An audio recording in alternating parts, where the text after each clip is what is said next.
அம்புலியில் நினைந்து சந்திக்கிற பொழுது அன்பு கதை பேசி பேசி விடியுது இரவு.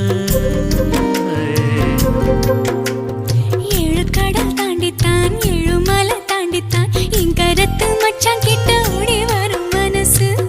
நாம சேர்ந்து வாழும் காட்சி ஓட்டி பார்க்கிறேன்.